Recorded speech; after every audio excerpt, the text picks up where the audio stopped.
Jaime Munguia versus John Ryder, two great warriors. Who's going to win this fight? Well, let's talk about their latest performances in which Jaime fought Gustan, in which he dropped them around 2.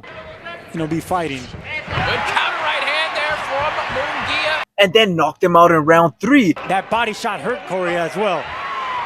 And it certainly did. He's shaking his head no, and that is it. He then wanted to fight Surgery, in which they both got rocked in round 5. Sergio, one thing I'm seeing from Munguia right now, a little bit more rhythm, a little bit more bounce in his step right after he gets hurt. Big left hook from Derevyanchenko. And then Jaime dropped Surgery in round 12 and won by decision. Good body shot by Munguia. And down goes Derevyanchenko. He is still undefeated. Now let's talk about John Ryder's latest performances, in which he fought Zach Parker, in which it was an absolute dogfight, in which Zach had to stop the fight due to an injury on his arm.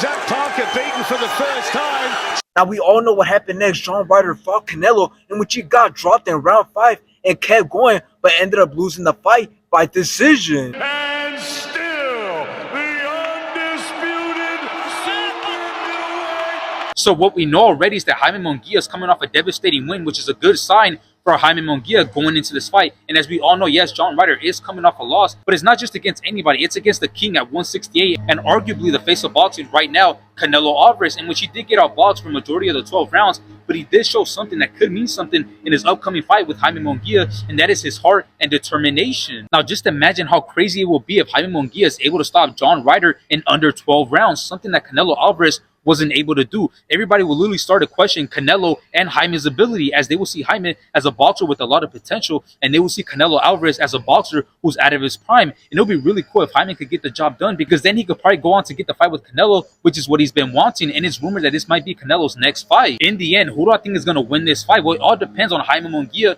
and what he has to offer. If he could bring something to the table that Gustavo Canelo couldn't, which is Ryder's amazing determination, then I do think he could get the job done.